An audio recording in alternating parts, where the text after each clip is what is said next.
This episode, by far, one of the best episodes, I think, of all time when it comes to RWBY. I said that with the last episode, but this, the backstory to Mercury and Emerald, and then finding out more about Cinder, the display of the Maiden's powers, this episode is a great marker for how good RWBY can be. This is a well-executed episode. I cannot express that enough. This episode was fantastic. I was amazed by the music, to the animation, to the characters, to the believable character development, along with the plot twists that we got. And then, on top of that, the usage of the black screen. Many will take for granted what this episode was trying to do. But the atmosphere that Rooster Teeth tried to set up with the black screen, that happened multiple times when we had flashbacks. You would just hear sound effects. You would hear the sound effects to talking, and then we get back to the next, scene of the flashback. Those scenes in this episode, by far, is what really made this episode. It was the bread and butter of what held this episode together. The way the sound effects and the atmosphere was done in those scenes is what made this episode. Now, besides that, getting the bread and butter that, held the sandwich together, let's talk about this entire episode. For one, the reveal of Mercury having bionic legs, or robot legs, comes as a surprise. And this actually has been foreshadowed, which was unexpected. I actually went back to check, because I remember there was something very off with Pyrrha and Mercury's fight in the previous season. And I went back to check, because I remember they had a fight, and there was something that happened where he just backed off. I went back, and if you go back to that fight, Mercury backs off from fighting Pyrrha, and we know the reason why now, because of his robotic legs. He didn't want them to be found out by Pyrrha. And when you see that, you're like, holy shit. Like, that's pretty damn crazy, that foreshadowing that was done. And then also to the eye thing that was shown on Cinder and then Amber throughout this episode, that was also in the opening of Volume 2. If you do not know, go check the Volume 2's opening song and you'll see for yourself. So, well done, Rooster Teeth, for that very subtle foreshadowing you did. But there's more to it than that. There is one way that Yang might be able to get out of this situation that she is currently in, and that main reason could be possibly because of Pyrrha.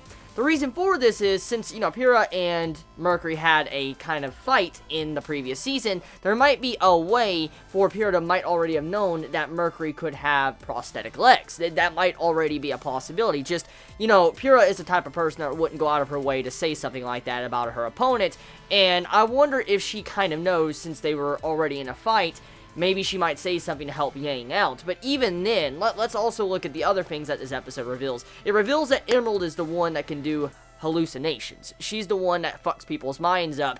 And that's some pretty cool details we got there. And on top of that, we get some backstory on Mercury of how he killed his own damn father. Whoa, this episode was dark. Like, straight up dark. Like, I mean, we've had some dark things with RWBY, but this is definitely a good hallmarker for how dark RWBY can get in the near future, just because of that one scene. Like, that one scene when Amber's fighting Cinder, Mercury, and Emerald at once, and when you see that one scene where Amber was about to stab Emerald, and then all of a sudden you see that arrow just hit her in the back, and you hear that sound effect.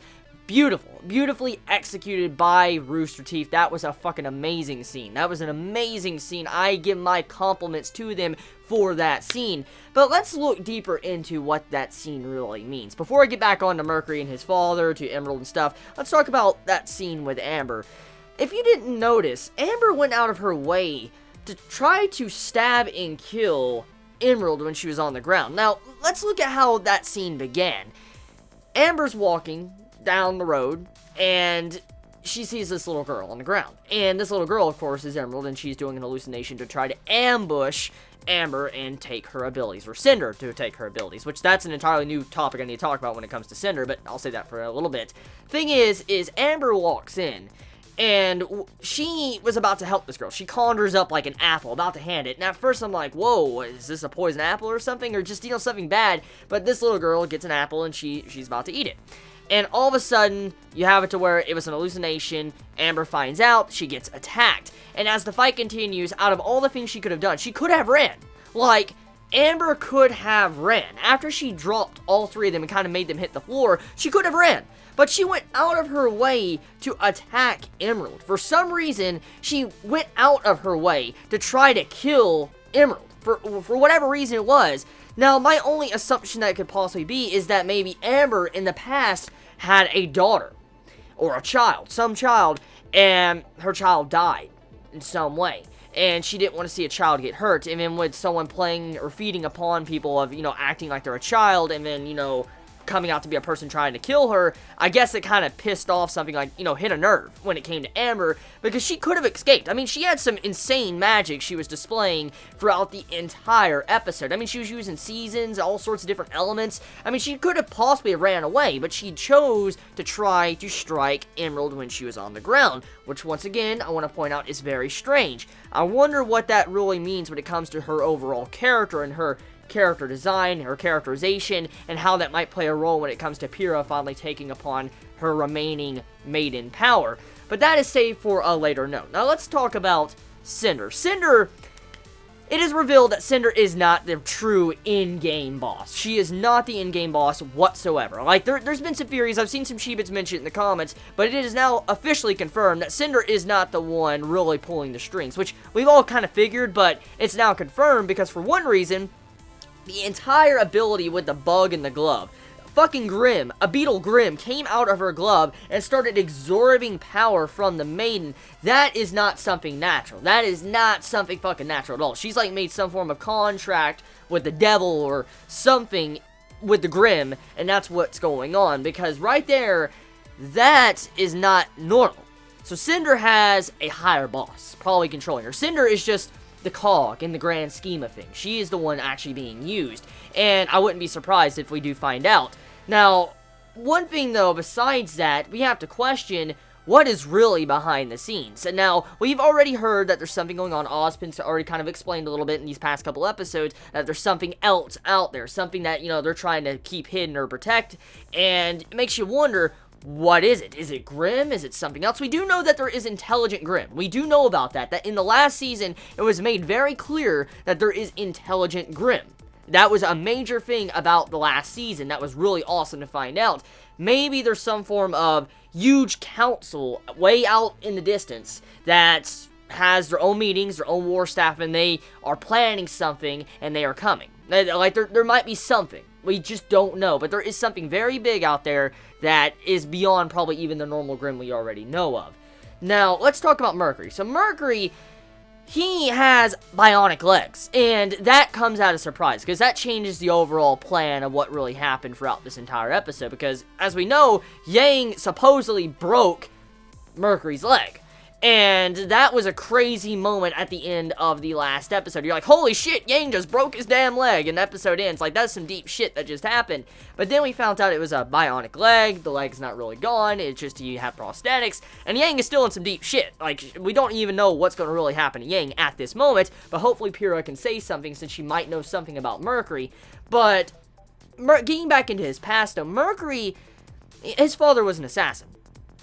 And apparently, judging by the way the scene was executed, the fight finished as soon as Cinder and Emerald walked out of the forest. The fight finished, and if you look, Rooster Teeth took the time to really display the legs of Mercury. They wanted us to really look at his legs. His legs were bandaged up, and you saw blood coming out of them. And obviously, judging by the way the conversation was, is that the fight just ended. Like, there was no time for Mercury to go out of his way to try to fix himself up, get some bandages around his legs. He still looked like he was just dazed after fighting. That's exactly how he looked. Like, if you're in a big fist brawl, and all of a sudden you're still fucking dazed, that's kind of what Mercury looked like after he beat his father down. He was still kind of, like, hunched over his father's body. And with Cinder and them walking out, there definitely was not enough time for Mercury to fix his legs up. So, according to what we see here, most likely Mercury just finished surgery. Like, he finished surgery and he already have lost his legs. And the blood that we're seeing from his legs is probably from the surgery that he received. For instance, after he got these, new prosthetic legs attached to him, that's probably what was causing it. So, what exactly happened. It makes me very interested in finding out what happened to Mercury. Why did he lose his legs? How did he lose his legs? And is that why he killed his father? Now, moving on into Emerald. Emerald also, she displays herself as a thief. She went out of her way. She was playing a person, trying to get the ring and stuff, and ran off with it. And Cinder uncovers her and tries to recruit her to help her out. It seems like this entire plan to kind of get, the Maiden and attack Amber was going on for a very long time, especially recruiting Emerald, recruiting Mercury, getting these certain set of abilities to be able to come after Amber. It's definitely been in the making for a long time. It definitely wasn't something that was rather quick in just a couple of weeks to a couple of months. It definitely had to be ongoing for a while. Now, besides that, however, let's look at the other things too throughout this entire episode. For one, let's look at also Neo. Neo was in this episode as well, which was pretty damn cool. I'm glad Neo got some spotlight in this episode. She was flying. What the fuck? Like, Neo could fly. What? Okay. Neo could fly. Okay. But, yeah, episode. Fantastic. Fucking fantastic episode. It was a fantastic episode. Well, yeah, I have no complaints. I have no fucking complaints with this episode. It was that good. No complaints. Rooster Teeth, you're spot on. You did a damn good job with this episode. Probably one of your best written episodes of RWBY, and probably one of the best written episodes you've ever done when it comes to Red vs. Blue and RWBY together. Because this is some pretty damn good shit right here. This is some really good shit you just made.